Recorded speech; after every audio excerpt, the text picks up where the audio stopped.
Hi, it's Maria from Still Dreaming Homestead. I am glad you're back with me, or maybe this is your first time.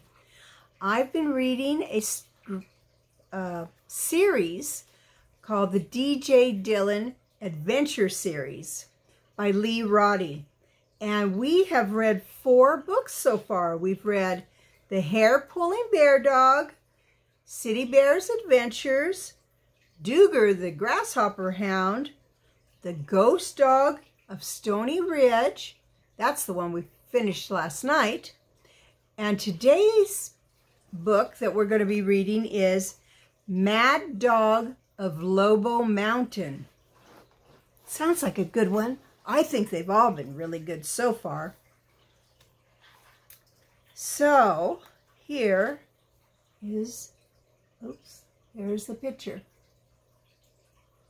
That dog does look like it has a problem. Does to me. So, Chapter 1. Danger on the Trail.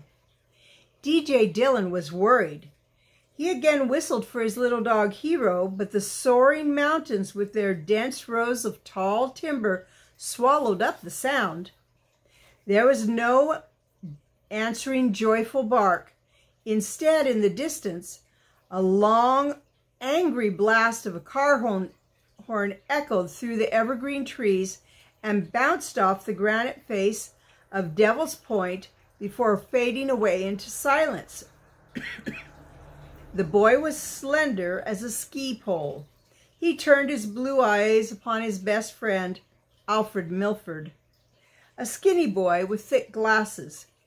"Dad's getting impatient, but I just can't go off and leave Hero in this wilderness." I shouldn't have taken him off his lead, DJ. I know. But Hero usually obeys really well. Yet when he struck that trail, it must have been really fresh. He just took off. Oh no, there's Dad's horn again. He's really leaning on it. Alfred used his right thumb to push up his thick lens glasses higher up his nose. "Maybe if we ask him, he'll let us stay here and look for your dog while he goes to Lake Tahoe." Alfred was so thin, DJ could see his best friend's ribs through the old blue work shirt that had once been Mr. Milford's. DJ brushed his pale blue, yellowish hair back from his eyes, like this. He was quite tall for 13 years. "Come on," he said. "Let's go ask." As the boys came slipping and sliding down the Sierra Nevada mountains at the 5,000-foot level, that's really high, DJ caught a glimpse of his father through the 10-story tall-foot conifers. Remember what conifers are? Evergreen trees. Sam Dillon was standing outside the sedan that he'd bought since marrying DJ's stepmom. Dad shaded his deeply tanned face against the late morning sun that filtered through the heavy shadows of the roadside campground. Sam Dillon was a short but powerfully built man who made his living as a choker setter. And do you remember what that is?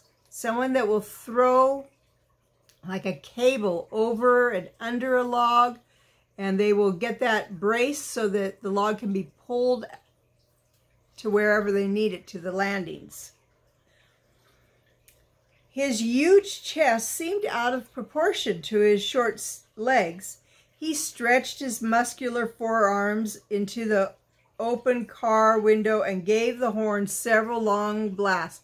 Beep, beep, beep.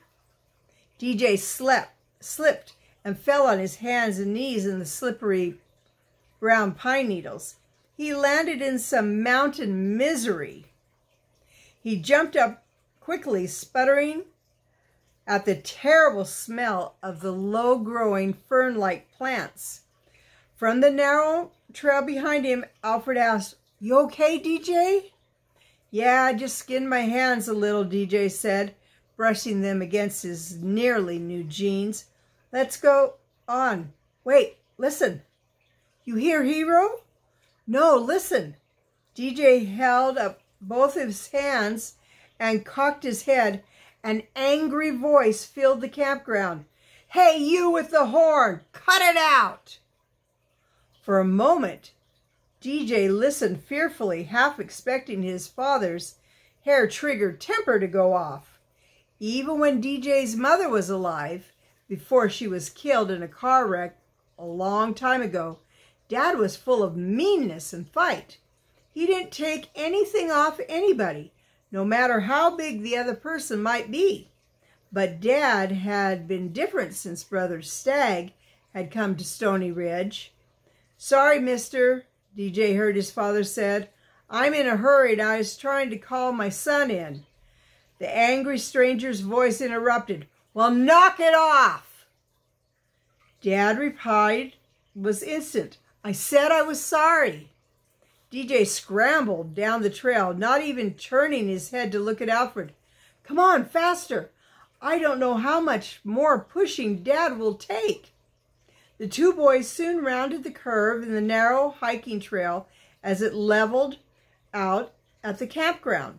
DJ sprinted in dusty tennis shoes through the Douglas fir, ponderosa pines, and incense cedars that covered the entire campground with shadows. DJ raced across the gravel road that led among the various campsites. There weren't many people in the camp, but what few there were had come outside their tents or campers to look toward the sound of the angry voice. DJ saw his father first. Sam Dillon was standing with his legs slightly apart and braced. He was rubbing the back of his right hand inside the calloused paw of his left hand.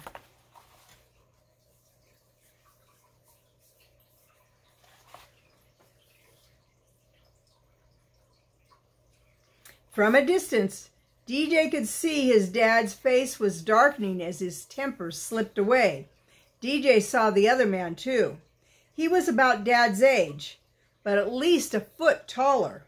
He wore black motorcycle boots, leather pants, a dirty white t-shirt that exposed several blue tattoos on heavily muscled biceps and forearms. So, this is a forearm, this is the bicep, heavily muscled. Well, mine doesn't look too big. Let's try this. I'm pushing it up. Looks pretty good, huh?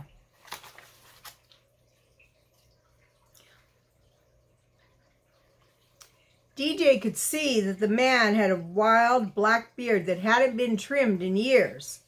A red and blue bandana kept his uncut, dark hair out of his eyes. As the stranger started around the picnic table towards Dad, DJ yelled, Hey, Dad! We're coming! We're coming! The boy saw his father turn in his direction. Then Dad said something softly to the bearded man.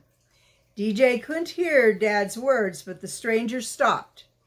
His reply wasn't clear, but there was an angry sound in his voice. DJ called, Come on, Alfred. He ran off the side of Devil's Point and into the flat campground area. DJ raced around the few tents and pickups with campers. He ran straight to the Dillon sedan and jerked the front passenger door open. Alfred did the same in the back seat. Let's go on to Lake Tahoe. Please, Dad? Sam Dillon took a slow, deep breath and turned away from the bearded man and the man that was bearded and tattooed. He also turned slowly and started walking back towards the dusty old camper parked beside the Douglas fir. Dad slid under the wheel. Where's your dog, DJ? He struck a trail and ran off. Alfred and I tried to call him back, but it must have been a bear scent or something because Hero, Dad interrupted. DJ, how many times have I told you to make sure that dog obeys every time? Aw, Dad, you know Hero's usually good. Dad interrupted again, starting the engine with quick motions. And did you ever get around to getting his license? His dad is irritated. I told you, Dad. Hero has to have his rabies vaccination before they'll give him his license. And I haven't had time. Dad let the clutch out so fast the car jumped and threw up dust. You're old enough to take full responsibility for such things, DJ. The boy started to answer but changed his mind. He wanted to get away from the angry man in the campground before asking Dad about staying behind to look for the lost dog. Up until recently, Dad would have been fighting the stranger and somebody would have called the sheriff's office. It had been that way for years. Not long ago when the lay preacher, Paul Stagg, had helped Sam Dillon get his life changed through faith in God. Still, DJ wasn't sure how much of a test his dad was ready to handle. The car bounced over the rutted dirt road and slowed down beside the unattended gate. Dust kicked up behind the sedan and swirled past the car. For a moment, DJ could barely see the signs posted by the open gate. He remembered the words when they had entered a half hour or so before. Devil's Point Public Campground, Timber Gold County, Honor System, deposit $3 for a 24-hour period. Pets must be on leashes at all time. 14-day camping limit. There were some other smaller signs, including one that said, rabies warning. But DJ hadn't stopped to read them. He knew he had to speak fast. Dad, we just can't go off and leave my dog. You know I've got to get to Lake Tahoe to meet the man at noon, and you've already cost us 20 minutes. We don't have more time to spare. But Dad, Sam Dillon interrupted, I used to leave my trail hounds lots of times, like when I had to go to work and they were out of earshot for the return horn. I'd just leave an old coat or something for them, and then I'd drive away. After a day or two, when they got tired of running a coon, they'd come back to where I'd left that coat. Your mutt's half hound, so he'll do the same. Aw, Dad, you just have to leave something of yours so the dog will stay with it. Right over there by that burnout stump is a good place. Jump out and leave your undershirt or something. Undershirt's another name for a t-shirt. The boy started to protest again, but realized Dad was being nice. All things considered, DJ got out of the sedan, unbuttoned his shirt. He removed it quickly and started to slip his white undershirt over his head. A picture fell out of his shirt pocket. DJ picked it up and glanced at Dad.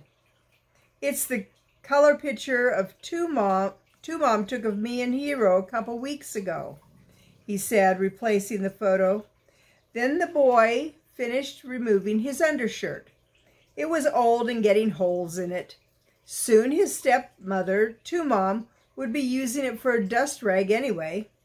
The boy quickly rubbed his undershirt over his chest, so he's just rubbing it all over, to increase the smell for the dog. Then DJ dropped the garment on the ground and used his tennis shoes to kick the undershirt under the stump. He pulled the shirt back on and buttoned it as he slid back into the front seat beside his father. Alfred asked from the back seat, will some of the campers be likely to pick up that shirt, DJ? I hope not. Shirt's worthless, Dad said, letting out the clutch. Nobody'll touch it. Now buckle up because we've got a lot of climbing to do to make that appointment on time. DJ was so concerned about leaving his little hair-pulling bear dog behind that he didn't pay much attention to the trip toward the Nevada state line. Soon they passed the mountain summit and dropped down towards Lake Tahoe. Have any of you been to Lake Tahoe? I never have, but I've heard about it. The huge, deep, high mountain body of water stood partly in green, timbered California and partly in Nevada, with its arid desert lands. Arid means dry. On the California side of the border, DJ was still in Timber Gold County. It stretched from the Gold County foothills of the Mother Lode on the west to the timber and recreational areas of South Lake Tahoe and the Nevada border on the east. Dad reached his appointment just 20 minutes late. DJ and Alfred walked along the shore while Dad and the man talked in the shade of a lightning-shattered ponderosa. So lightning had hit that tree. DJ tried not to worry about Hero, but the boy barely saw the deep blue water with the streaks of pale green that made it so beautiful. DJ didn't say much to Alfred either, but his best friend understood. Finally, Dad finished his business and they started back down the mountain highway. I probably wasted my time, he summarized. I don't think he really wants to dicker. Do you know what dicker means? I'll read their description. See if it means mine. To bargain. Didn't want to make a deal. Well, anyway, it's a good day for a drive. We could get home before supper if we don't have to waste too much time looking for your dog, DJ. In an hour or so, they wound down the mountain toward the 5,000-foot level, still a couple hours away from Sacramento, the state capital, that stood in the valley below the Sierras. DJ's lips were dry when they approached the campground. I guess it's because he was nervous. Both boys looked for Hero along the roadside as the car slowed, but they saw nothing. Dad turned off the paved highway onto the dusty road that led back to the campground. As the sedan eased past the unattended gate, DJ's blue eyes went instantly to the stump where he'd left his shirt. It was exactly where he'd put it. The boy's heart slipped down to his ankles. He's not back, Dad. Well, I guess you'll have to go look, boys. I'll drive around to the far side as close to the mountain as I can get. You go back where you saw him last. I'll wait by the car for half an hour. You understand? No more. Then we're headed back home. DJ wanted to say something about staying away from the man with the black beard, but the boy knew that probably wasn't the smart thing to do. Dad had probably deliberately driven around the center of camp to avoid running into the man. Devil's Point rose like a slab of solid granite from the evergreen trees. Near the top, centuries of storms, melting snow water, and unchecked winds had scoured off the trees and shrubs. The gray peak stood like a spear point above the timberline. A huge patch of snow still rested in the northeast crevice, that's like a crack, through the late June, though it was late June and the sun was bright and hot. So that part was able to hold the cold. Terrible place to get lost, Alfred said as the boys got out of the car. Yeah, DJ agreed. He led the way back through the deep shadows towards the start of the mountain where Hero had dashed off into the brush. Alfred said, I sure hope that guy with the tattoo stays away from your father. Me too. As the boys rounded a large green tent in the heavy shade of late afternoon, DJ saw the bearded man. He was cussing something fierce. DJ heard a 4-foot-tall boy of about 7 or 8 years old crying. He wore only a pair of cut-off jeans. A barefoot woman with a shapeless sack dress and long uncombed hair was washing the kid's hands out under the outdoor faucet. There was no way to get around the man, woman, and boy without deliberately swinging away. DJ swallowed hard and walked up to them. "Excuse me," DJ said quietly. "Is he okay?" "Dog bit him," the woman explained, scrubbing the crying boy's hands with soap. "I'm sorry," DJ said. The tattooed man growled through his wild black beard. "Bite don't amount to much, but they've got rabies warning signs posted over by that gate. The dog ran away, so if we can't find him, my kid'll have to have those rabies shots. I hear they're painful as..." The little boy let out a frightened squall. "I don't want no shots." "Shut up!" the man snapped, drawing back his hand as though he was going to slap the kid. "You'll get them if I say so." "No, I won't." DJ didn't want to get caught up in the family squabble. "Excuse me, but we're looking for my dog. He's lost. He's about..." The tattooed man looked up suddenly. His dark eyes snapped with fury. "If your dog bit my kid..." No, DJ interrupted. "Hero wouldn't bite anybody." The child went on squalling while his father towered over DJ and Alfred. The man asked, "What's your dog look like?" "Well, sir," DJ began, "he's sort of a mixture of hound, Airedale, and Australian Shepherd. He's kind of reddish-brown, shaggy light with a stubbed tail. Wait, I've got a picture." DJ reached into his shirt pocket and pulled out the color photo. "You can see he's not very big, but..."